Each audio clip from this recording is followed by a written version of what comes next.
good morning or good afternoon, wherever you are. I'm Reverend Gail Dobert, and I welcome you to Unity of Bay City, to our wonderful podcast, Now What? Unity of Bay City is dedicated to all those who are seeking to discover their spiritual path and who strive every day to bring goodness and love into our beautiful world. How do we do that? We grow together as we discover and practice positive practical tools for our own personal and collective spiritual growth. No matter where you are on your life's journey, you are so very welcome here.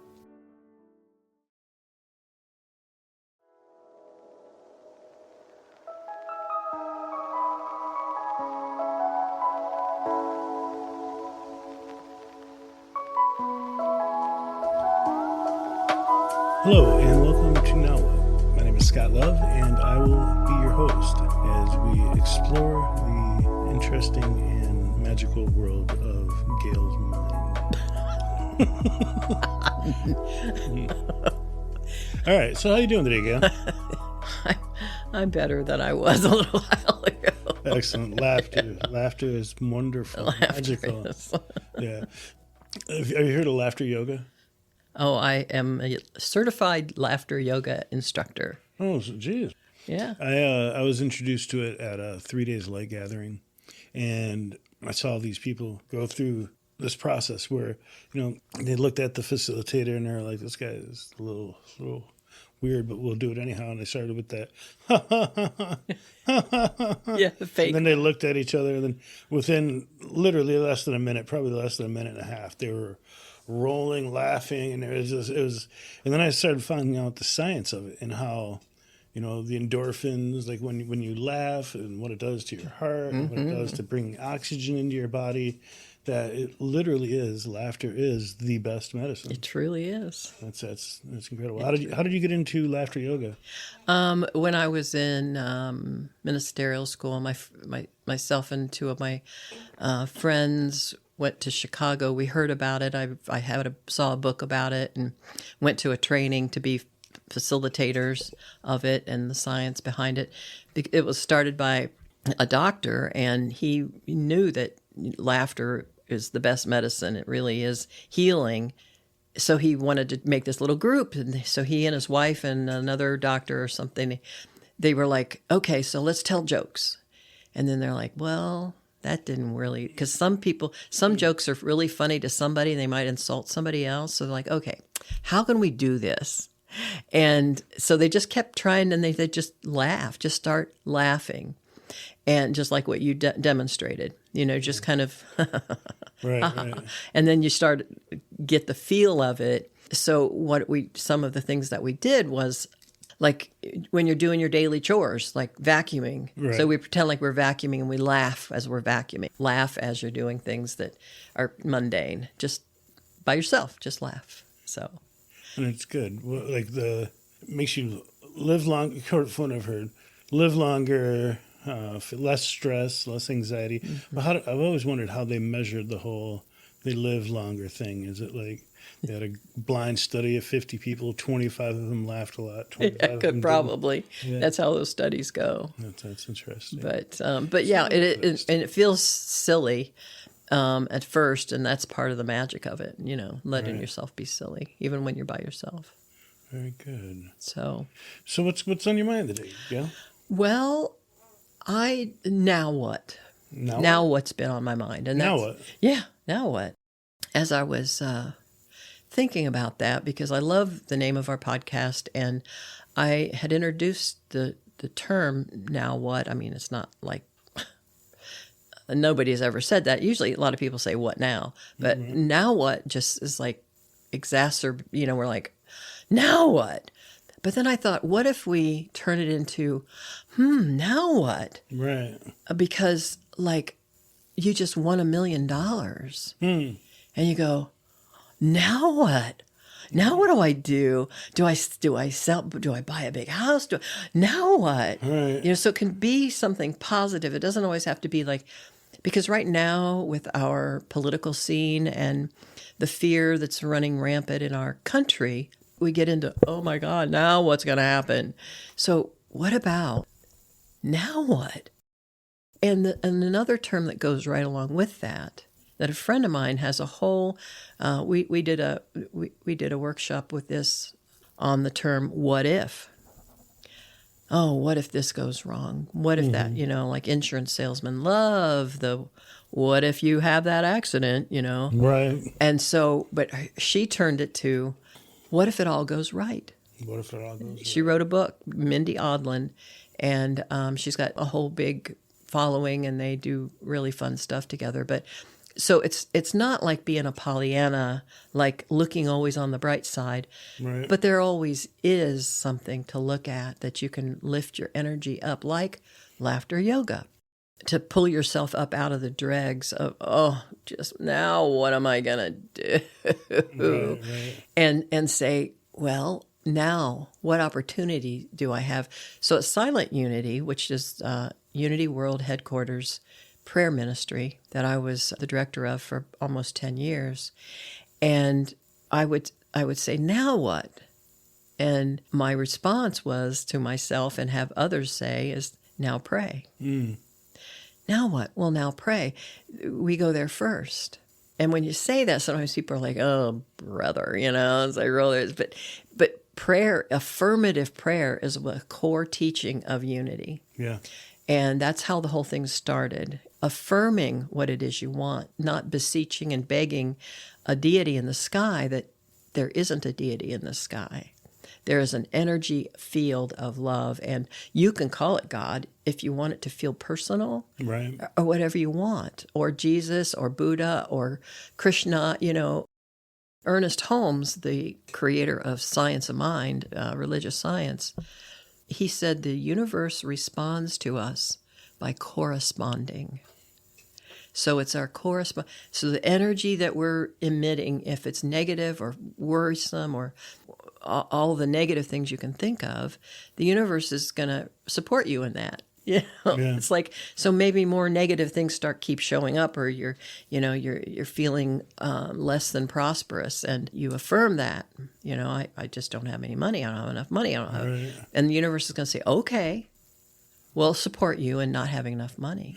It's very interesting that we're having this conversation this morning, because just last night I introduced a friend of mine to, it just came up in conversation, and I was like, "Okay, so you haven't seen that?" And she's like, "Nope." I'm like, "Well, let's see if we can find it on somewhere." So we found it on this really cool app. I didn't even know it existed, called Plex, like Cineplex, but Plex. And it's a bunch of movies. Yeah. And so we looked up The Secret, and we were watching it, and there was always a part of The Secret that, and they touched on all these things we were just talking about, like energy and affirming our thoughts, and rewriting our story and all that stuff. But there was always something that was missing. They showed like the 3 steps to living out The Secret. One of them was ask. Mm-hmm. The second one was receive. No, visualize. And then the third one was receive. And a lot of people, I think, kind of got caught up, because that was a huge hit, the book, it was. The movie. But there was always something missing, and it always seemed like there was people running around like sheeps, looking up at the sky, waiting for. Mm-hmm. And there's a part that they missed. I believe there's 2 things, and this is just my own addition to it. It could be great for a lot of people, but in my life, it kind of like omitted doing the work.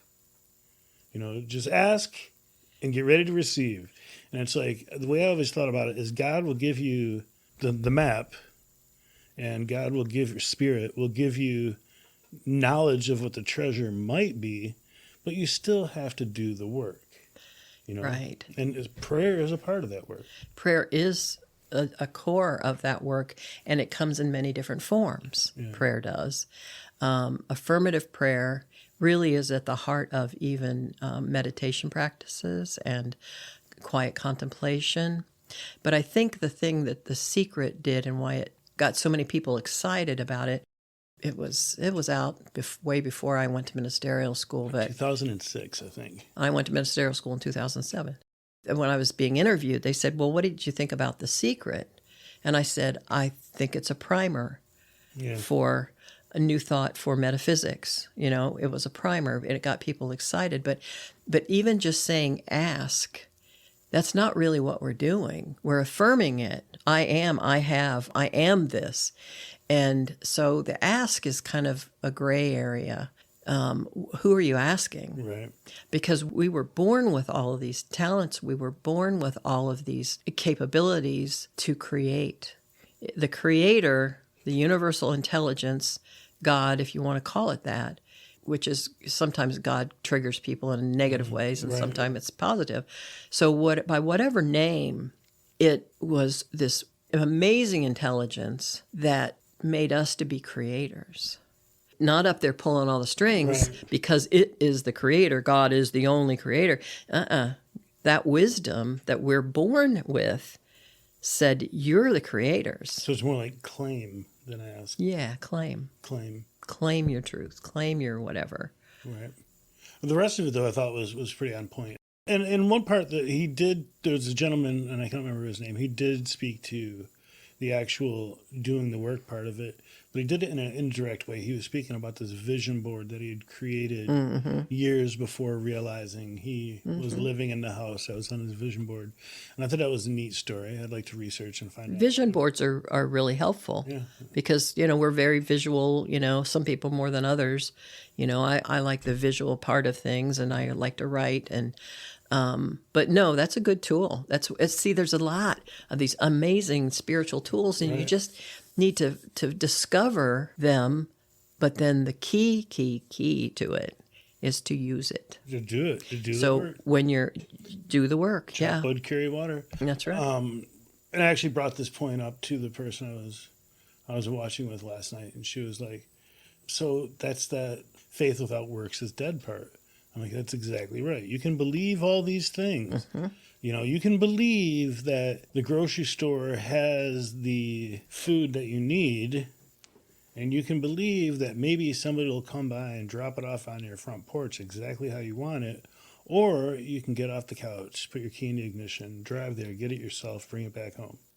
You didn't put the food in the refrigerator, but you sure brought it home, or from to the store. But you sure brought it home from the store. Of course, nowadays, Scott, you can go. The grocery store will deliver it to your door. But you still have to do some work. You have to You get do. on the You have computer. to. You have to get on the computer, and Yeah. you're right. You have to do. We have to do our work, and I tell folks all the time, little and often, and hopefully there's a period of your day that you can fit in something that's deeper and longer. But and some people write, journal and love that. I don't particularly like to do that, but to have a mantra of sorts, to have affirmations handy, that are my go-to if I'm having a really bad day or something's not going right. Where do I go with it? When you say that phrase little and often, it started probably about a month ago, because I've heard you say that probably in every conversation we've had, even if it's just kicking it in your office about things. I often think of like the stone and the drip of water, where the stone may seem hard, and you're like, how is this drop of water going to affect that stone?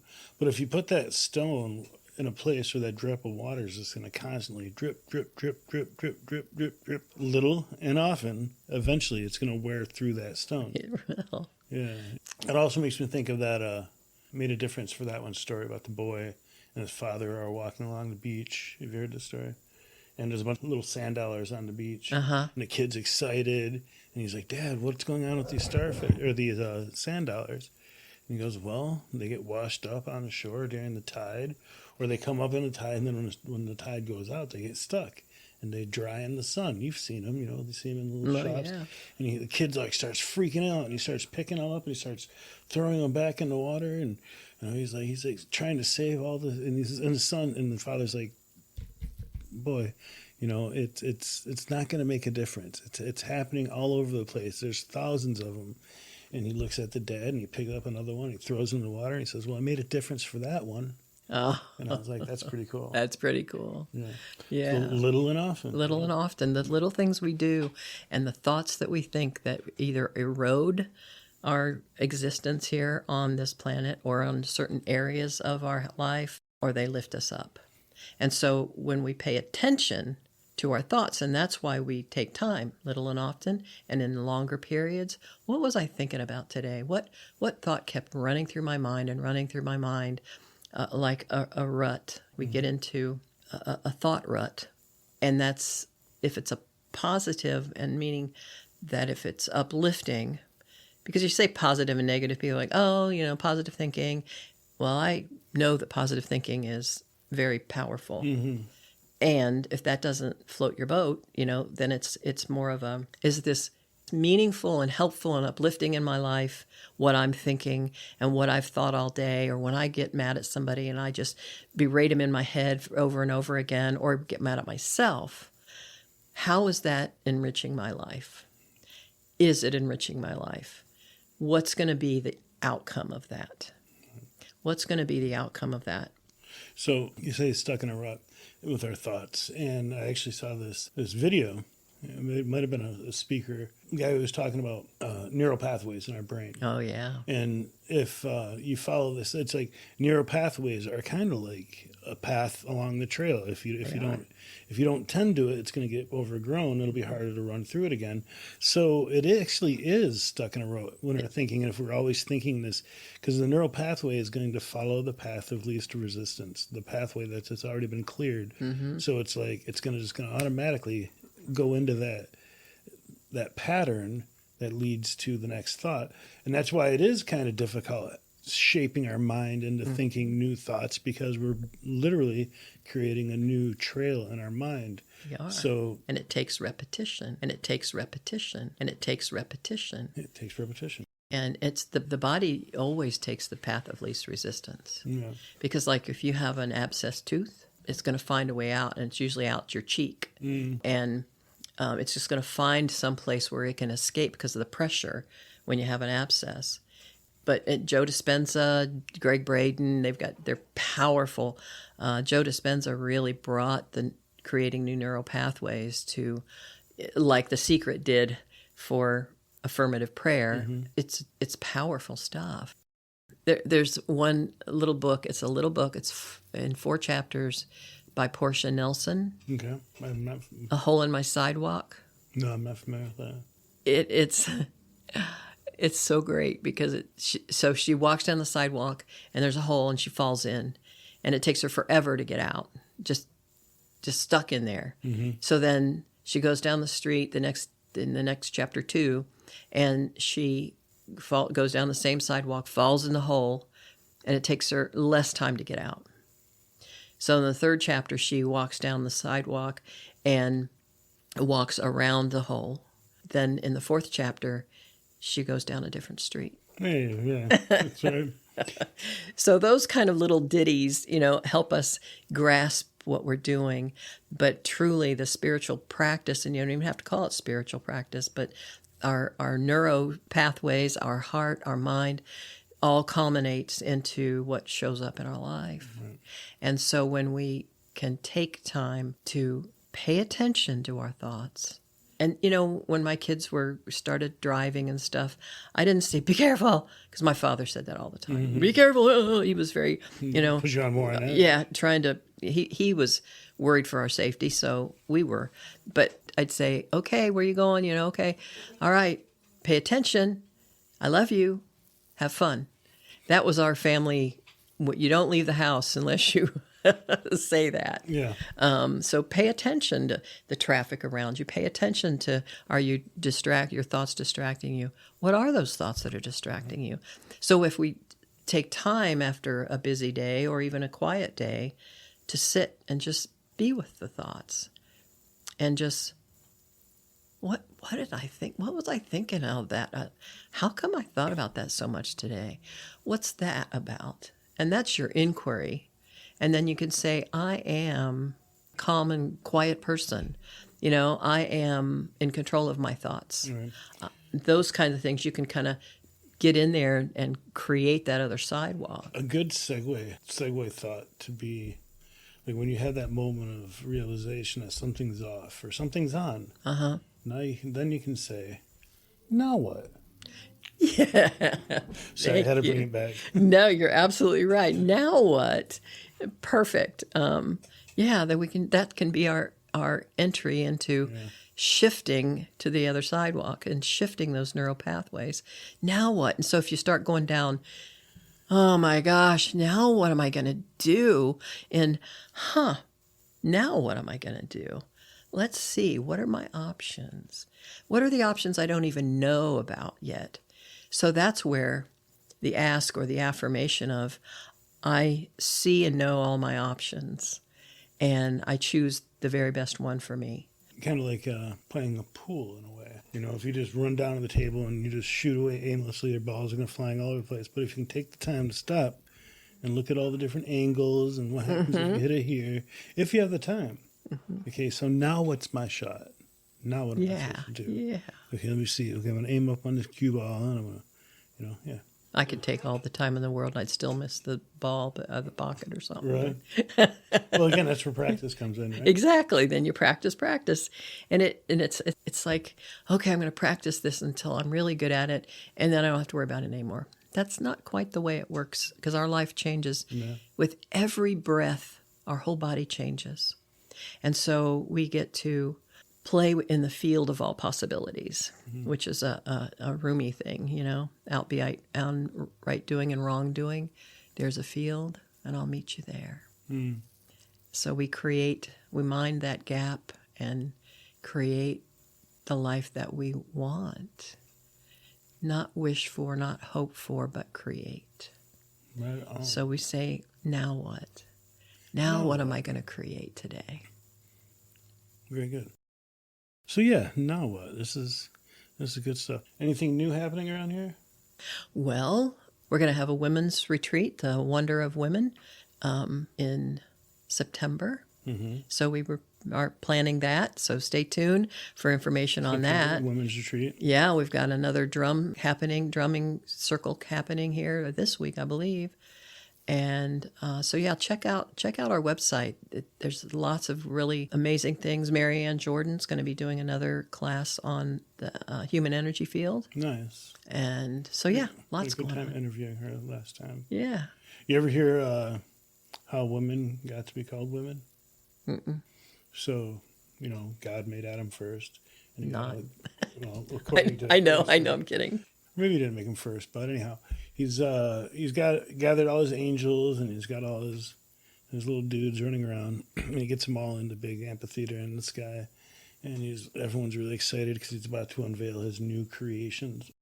So there's like a drum roll, and then there's a hush over the crowd, and all of a sudden God comes floating across, and behind him is like, you can see like the outline shape of a body underneath a silken drape. And it's just floating behind him, and God stands in front of everyone, and the board comes floating next to him. You can see the shape, and he's like, all right, everyone, I got you here together because I just created what I think is the most amazing, exquisite, beautiful creature I've ever made in life, in all of my existence. But it's so beautiful, I'm having a hard time naming it. So what I'm going to do is I'm going to ask you guys for your input. He waves his hand, and the drape falls, and there's this goddess, and all the angels and Adam are like, whoa, man. That's good. All right. And on that note, Gail, thank you so much. Much love. Any parting thoughts? Just thank you, Scott. Thank you for being here, being a great host, and moving us along through our and as we ask, now what? Now what? All right, now, ladies and gentlemen, thank you so much for being here and listening. If you have a minute, please click that subscribe button and like this video or recording that you're listening to. It really does a lot. Every time you click it, it's telling the aneurysm. Every time you click it, it's telling the, every time you click it, it's telling the algorithm that there's interest, and that helps. Also, head over to www.unityofbaycity.com if you'd like to find out information about upcoming events, and if you'd like to make a contribution to help fulfill the mission of Unity of Bay City. There's a place on there where you can make a contribution or donation. And as always, thank you so much. Much love, and we'll catch you next time.